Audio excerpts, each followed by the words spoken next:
আসসালামু আলাইকুম everyone, welcome back to my channel. সবাই কেমন আছেন? আশা করি অনেক ভালো আছেন। তো আজকে আমি এই কাপড়টাতে আপনাদের জন্য আরেকটা বাটিক তৈরি করে দেখাবো। তো এটা হচ্ছে আমি ওড়নার জন্য কাপড় নিয়ে নিয়েছি। আপনারা চাইলে ওড়নাও কিনে নিতে পারেন। তো এখানে হচ্ছে আমি 2 গজ 4 গিরা পরিমাণের ভেক্সিবলের কাপড়টা নিয়ে নিয়েছি। তো আমরা ঘরে বসে কিভাবে নিজেদের জন্য একটু ভিন্ন ডিজাইনের ওড়না তৈরি করব সেটাই আমি আজকে আপনাদেরকে দেখাবো। তো এই জন্য প্রথমে আমি কাপড়টাকে খুলে 2 পার্ট করে নিয়েছি সোজা বরাবর। আমি ভালো করে দেখিয়ে দিচ্ছি কিভাবে আপনারা করে নেবেন। তারপর হচ্ছে এই কাপড়টাকে আমরা ভালো করে বিছিয়ে মাঝ বরাবর এখান থেকে ভাঁজ দিয়ে দিব।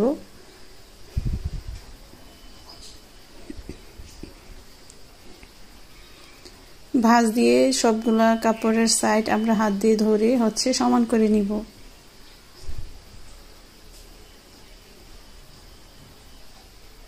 সমান করে নিয়ে হাত দিয়ে হচ্ছে ঘষে দিব। তারপর আবার এইভাবে আরেকটা ভাঁজ দিয়ে দিব।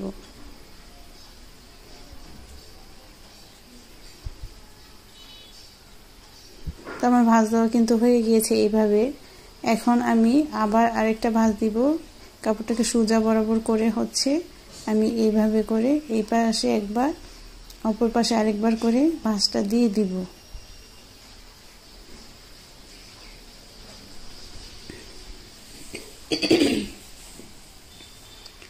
তো ভাঁজ দেওয়া হয়ে গেলে আমরা কাপড়টাকে এইভাবে করে একটু কুঁচকে নেব মাঝ বরাবর থেকে।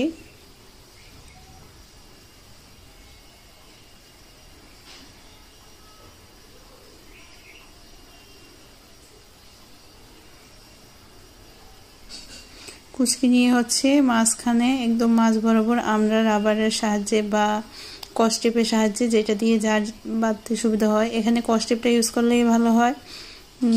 মাঝখানের গ্যাপটা অনেকটা ডিজাইনের মতো হয়, রাবার দিলে কিন্তু চিকন হয়ে যাবে। তো কস্টেপটাই দিবেন।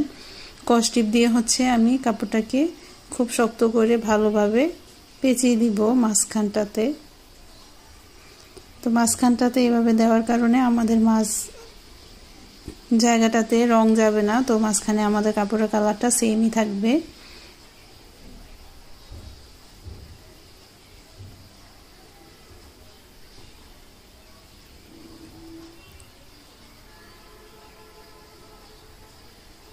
তো হয়ে গেল, কাপড়টা বাঁধা শেষ আমার। এখন হচ্ছে আমি কাপড়টাকে 10 মিনিটের মতো পানিতে ভিজিয়ে রাখবো, নর্মাল পানিতে। তো হাত দিয়ে খুব ভালো করে কাপড়টাকে, যেহেতু এখানে কাপড়ের পরিমাণটা একটু বেশি, তো আমি কাপড়টাকে হাত দিয়ে হচ্ছে ভালো করে ভিজিয়ে দিচ্ছি। তো এইভাবে করে 10 মিনিটের জন্য আমরা পানিতে ভিজিয়ে রাখবো কাপড়টা।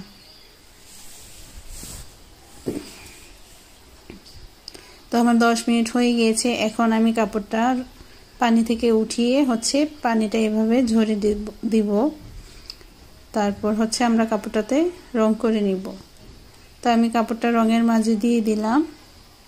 এখন হচ্ছে চতুর সাইড থেকে কাপড়টাকে রঙে চামচের সাহায্যে ভালো করে মিশিয়ে নিতে হবে রঙের মাঝে।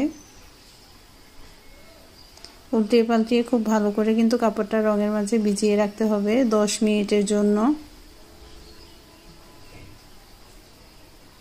তো এখানে হচ্ছে আমি প্রুশিয়ান রংটা ইউজ করেছি। তো প্রুশিয়ান রংটা কিভাবে গুলাতে হয় আমি ভিডিওটা অন করতে ভুলে গিয়েছি। তো আমি আপনাদেরকে দেখিয়ে দিব কিভাবে গুলিয়ে দিবেন।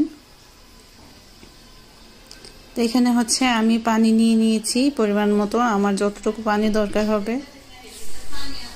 তারপর হচ্ছে এখানে আমি খাবার লবণ দিয়ে দিলাম 3 চামচ পরিমাণ, আর সোডা দিয়ে দিব হচ্ছে 3 চামচ পরিমাণ।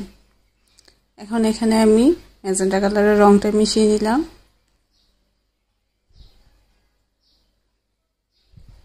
রং দিয়ে খুব ভালো করে আমি পানিটার সাথে রংটাকে গুলিয়ে নিব রংটা দিয়ে। তো এইভাবে করেই হচ্ছে প্রুশিয়ান রংটা গুলাতে হয়, ঠান্ডা পানি দিয়ে প্রুশিয়ান রং গুলাতে হয়। যতক্ষণ পর্যন্ত দেখবেন যে দলা থাকে ততক্ষণ পর্যন্ত রংটাকে ভালোভাবে পানির সাথে মিশিয়ে নিতে হবে চামচের সাহায্যে। আমার রংটা গুলানো কিন্তু হয়ে গিয়েছে। এখন আমি এই রং থেকে কাপড়টাকে উঠিয়ে তারপর হচ্ছে ওই রংটাতে আবার দিয়ে দিব।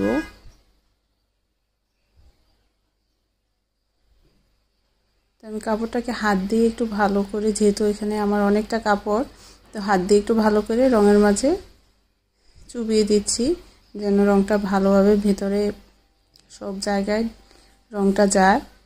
তো এখন হাত দিয়ে চেপে চেপে উঠিয়ে নিব। এখন হচ্ছে এই রঙের মাঝে আমি কাপড়টাকে ভিজিয়ে দিব। তো কাপড়টা আমি পুরোটা কাপড় এই রঙে দিব না, তো কাপড়ের এই যে এই সাইডটা আমি একটু রঙে দিয়ে দিব।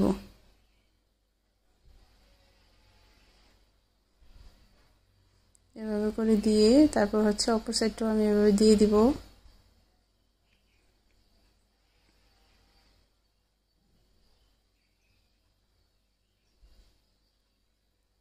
দিয়ে হচ্ছে কিছুক্ষণ রেখে দিব। আর আপনারা রং করার সময় অবশ্যই হাতে গ্লাভস পরে নেবেন, আমার মতো ভুল করবেন না। তো রং করার পর আমার কাপড়ের ডিজাইনটা দেখতে এরকম হয়েছে। তো আপনারা কিন্তু চাইলে ঘরে বসে এরকম একটা বাটিক ওড়না নিজেদের জন্য তৈরি করে নিতে পারেন।